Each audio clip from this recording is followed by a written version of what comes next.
I've been holding on to this testimonial for a little while because I wanted to save it to act as an introduction to another theme that you might have recognized from the Shit Larry Say blog. All tinhatters are the same. While this testimonial was submitted by an ex-Larry, it also introduces Domlyja, the tin-hatted ship that first sailed the internet waters in the early 2000s. Here's the testimonial. I wanted to include my URL so other Larrys could come and talk to me if they needed to, but I'll admit it, I'm scared. I've been in this fandom almost from its inception, and I've seen how ugly, nasty, and downright ruthless Larrys can be. It's selfish and cowardly, but for now, I'll remain a gray face. For context, here's some background info about me. I'm in my late 20s, happily married to my best friend, and a huge nerd. A Dungeons & Dragons, super hulock, video game loving, Magic the Gathering playing nerd. Obsessing about things isn't just a hobby, it's a part of me in the form of anxiety and a panic disorder that I've had since I was 12. Although I hate labels, I'm pansexual in case that matters to anyone. Now that you know a bit about me, hopefully you won't hate me by the time this is all over. I'm not proud of myself for all this, especially considering that normally I'm an insanely logical person. My friend group includes 2 scientists and 2 lawyers. These people deal with facts for a living, and I'm ashamed that I got caught up in a web of fallacies, despite knowing better. My hope in sharing all of this is to own my mistakes and maybe even help someone else. My story actually starts way before Larry was even thought of. Bear with me, because I promise this is relevant. It may help some Larrys realize that what is happening now has happened before. I was part of the Lord of the Rings fandom when it was at its peak. The cast was amazing, they had this great chemistry with one another, they were 8 best friends that goofed off, played pranks, generally had a lot of fun, and just happened to be filming one of the biggest movies of all time together. I watched all the interviews, DVD extras, hidden footage, and listened to every commentary 4 or 5 times. I was an avid reader of fan fiction and enjoyed going to bed every night hovered over my computer, reading fantasies about them. I couldn't get enough. Back then, somehow wiser, I knew the difference between slash fiction and tin-hatting. And the thing that ruined Larry Stylinson, tin-hatting, almost ruined Lord of the Rings, too. Back in those days, people genuinely believed Dominic Monaghan and Elijah Wood were in a romantic relationship. A relationship I knew for sure wasn't real. I had better judgment at 12 than I did at 20.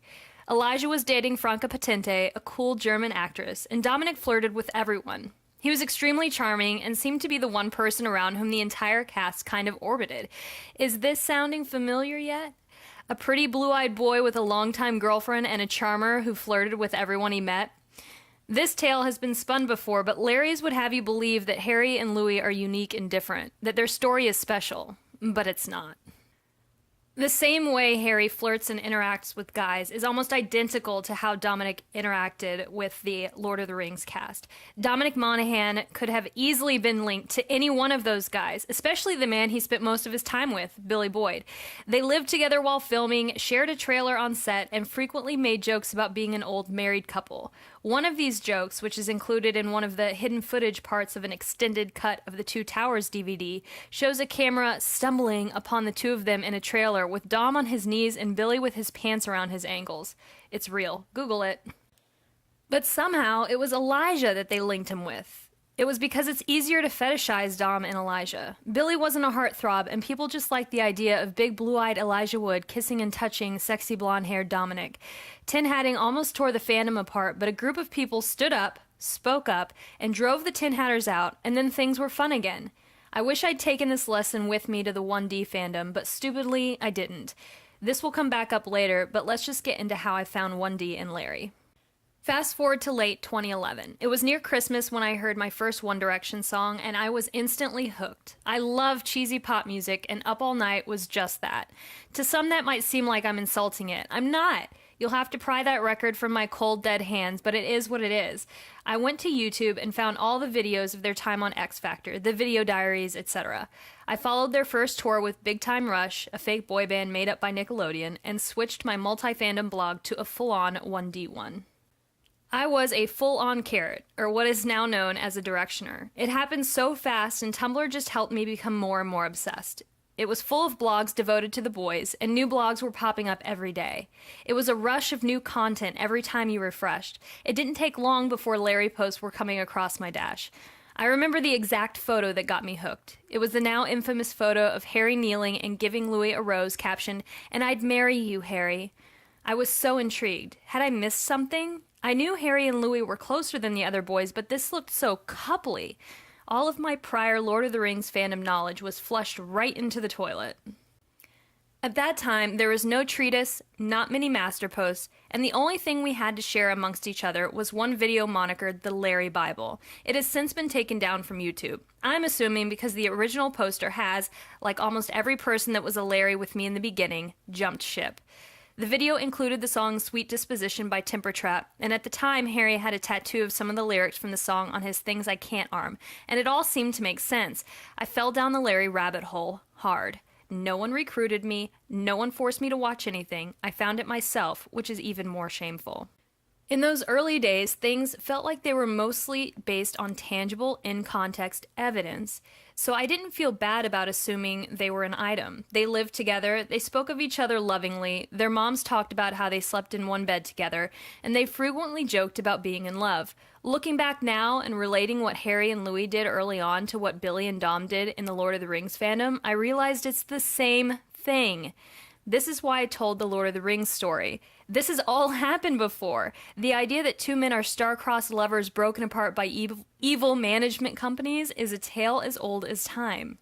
Only, these companies aren't the real evil, in my opinion. The real big bad is a society that doesn't allow straight men to lovingly interact with one another without whispers of romantic involvement, or the fact that some gay men in the industry feel that coming out will harm their careers, leaving fans wondering who's hiding and who's not.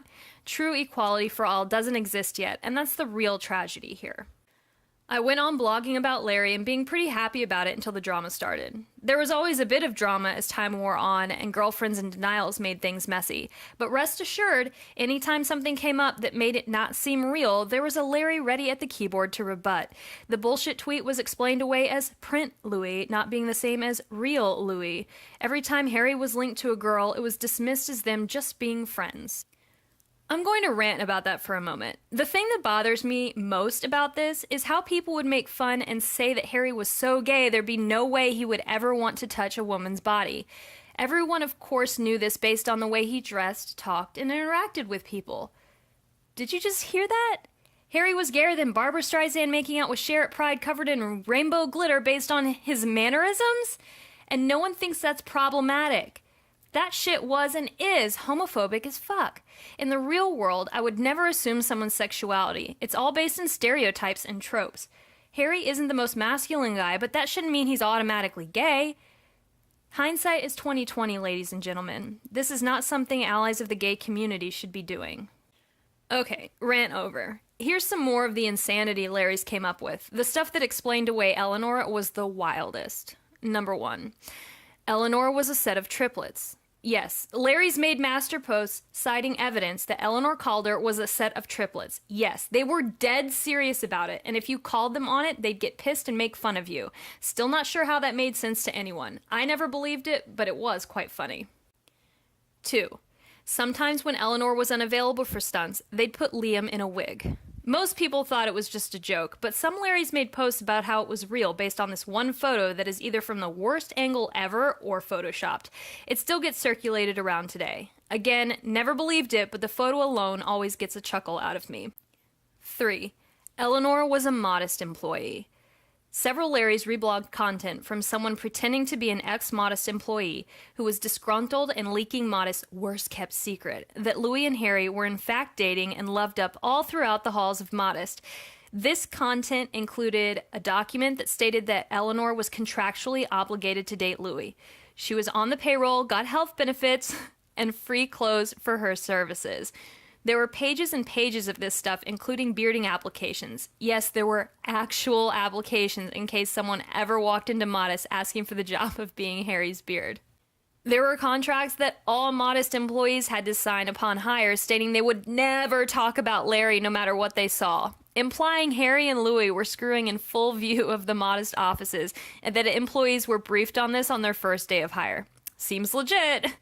These ex-Modest accounts popped up all the time, always towing with them clearly fake contracts and documents. Some people thought that it was Louis and Harry leaking the info themselves. The majority of us knew not to take it seriously, but this is still the kind of behavior Larry's had set the tone for. If you're wondering at this point how I could have known that 80% of this was bullshit and still believed, it was because of the sheer volume of content coming in.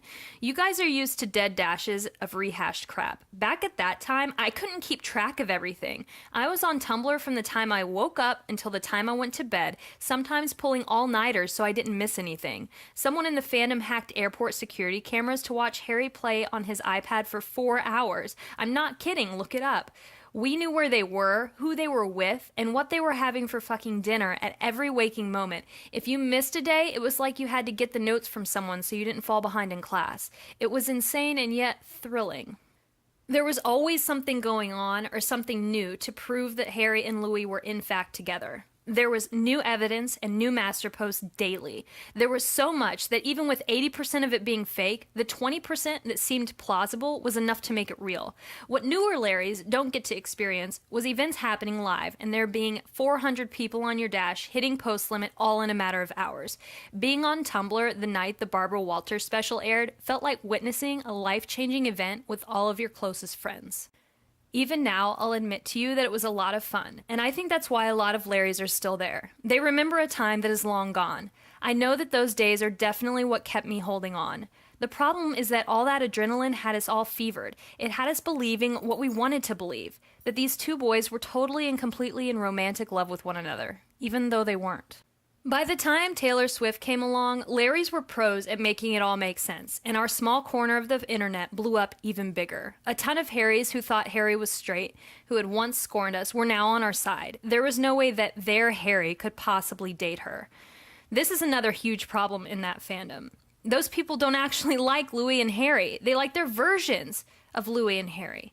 This is why they ran on now about Louis calling himself a chav and dressing less posh. They only see him in the flamboyantly gay, soft, small Louis. Anything else is a fabrication of Modest or Simon or whoever it is they blame these days. During Hailer, I hit post limit almost every day. All the fun posts were overrun with constant drama. Around this time, my personal life took a huge blow. My husband started to get really sick. He was strangely losing weight despite eating like crazy. At the worst, he weighed only 100 pounds. He was tired all the time and moody in ways he has never been before. He collapsed at work and he had to be rushed to the hospital. His sugars wouldn't come down and he almost died. He was diagnosed with type 1 diabetes and was told his pancreas had shut down completely. We spent a lot of our time in hospitals, and 1D and Larry is something that kept me going during late nights listening to the beeping of machines as my husband laid in bed sick. My weary heart wanted so badly to believe in a love that was meant to be, but was being held back by powers much greater than them. A love that I hoped would defy the odds and beat the system. It was my own hopes for the love I had. I was lonely and scared. My best friend and the love of my life might be dying, so I turned to 2 boys in a boy band for comfort. As time went on, my husband got better, and I had a lot less time to devote to blogging. We were spending every moment together savoring our time, realizing how precious it was. I only blogged when he was at work or I had free moments. I still believed in Larry wholeheartedly. In between week-long breaks in fandom, I started seeing that I was much happier away from it all. I was realizing that this was no longer about 2 boys in love. It was an us-against-them fight, where them changed almost as much as our theories. Larry's versus Eleanor, Larry's versus Modest, Larry's versus Louis' granddad, Larry's versus Ben Winston, Larry's versus Larry's. It was a constant battle, and you were meant to side with Larry's. Otherwise, you were a nasty het who only wanted Louis or Harry to yourself because all hets and all antis were deluded and wanted Louis or Harry to themselves. How ironic. Most days, I saw the posts, shut my laptop, and just walked away. I didn't call anyone out. I didn't object. I didn't make a peep. Even though I knew it was wrong, even though I knew they were convincing others, I did nothing for fear of what speaking out would do. Just like with racism, sexism, or any other nasty behavior, not speaking out and letting it happen makes you just as guilty as if you were doing the thing yourself. Don't let Larry's bleeding heart attitudes fool you. All that safe space stuff they preach only applies if you're one of them. The moment you turn or question one thing, you are made fun of, indirected, and mocked endlessly. Larry's are the mean girls, and you are either with them or against them. There's no middle ground. Like I said, I've been in fandom a long time, so I know the ins and outs, and I never experienced this behavior. Nerd fandoms have mean people and infighting, sure, but mostly people are kind and there's a true sense of community. This existed early in Larry, but faded fast. I would also like to state, for the record, that it is my belief that Doll Lady was a big part of ruining the fun in our fandom. I was here long before she joined us.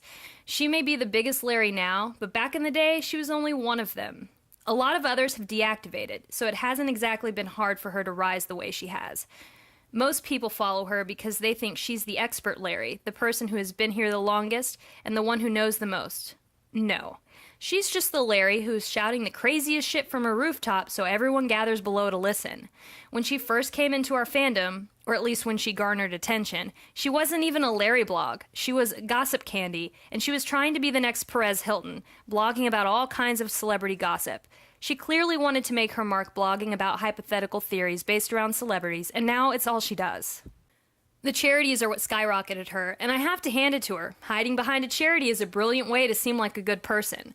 But rest assured, she is the Regina George of the story. She makes fun of anyone that questions her or Larry and has an army of followers. I cannot believe they all blindly follow her. Be aware that her goal has always been to make money on the internet, and Larry made that happen for her. I unfollowed her years ago, but have seen glimpses of the dolls via other people's posts, and I cannot believe that that's what this thing that I loved has become. I have reached out to a few of my old friends who deactivated, and they are so glad they're not around for Doll Lady anymore. I wish her all the best, and hope she finds peace outside being a cult leader. After a while, I found myself frequently going into the archive of my own blog and reblogging posts from the Larry heydays, the days I longed for and missed. Of course, when I brought up these concerns, other Larrys would just tell me it was management, it was the powers that be that were ruining Larry. I knew that wasn't true, but still just kept telling myself to go away for some time and come back and it would be better. I was falling out of Larry and didn't want to admit it. See, unlike other ex-Larrys that had one big aha moment, I had many aha moments that slowly happened over time. Moments that I tried to bury within myself because I longed for Larry to be how it was, a dash exploding with fun and love. I now know that if we had stopped the tin hatting in its tracks and treated Larry like a ship, it would have stayed fun and exciting. Again, hindsight is 20/20. Cut to some of my favorites deactivating as they were coming to the same conclusion I was. If Larry was real, they had long since broken up and there was no need for a blog anymore. My week-long breaks were getting harder and harder to catch up from, and I was wondering what I was still doing here. Right before Zane left, I genuinely considered deactivating. Lots of stuff happened in between, but I'm trying to condense this saga somewhat. This cycle went on and on and on and on, teetering on deactivating constantly, even through the solo careers. This brings us to Freddie. I want to be clear that even though by this point I knew Harry and Louis weren't in a relationship, I did think Louis might not have been the father of Freddie based solely on the fact that he didn't want a paternity test. That seemed weird to me, that he'd be one of the richest young guys on the planet and not at least somewhat consider that this baby may not be his. I still never hated Brianna, and I never thought the baby was a doll or fake. I knew he was real, but choose to believe it just wasn't Louis'. This was made easier to believe by the fact that I never saw any photos of Freddie. This is a part of the story I'd like to call Larry's don't reblog shit that pokes huge holes in their narrative. Cut to Harry's carpool karaoke. A friend of mine saw it and started asking me more about him. I told her everything I knew, and despite knowing the relationship was over, I included at the end of my knowledge that I secretly thought he was gay and used to be in a relationship with Louis. She laughed and said, "Then why was he screwing Kendall Jenner?"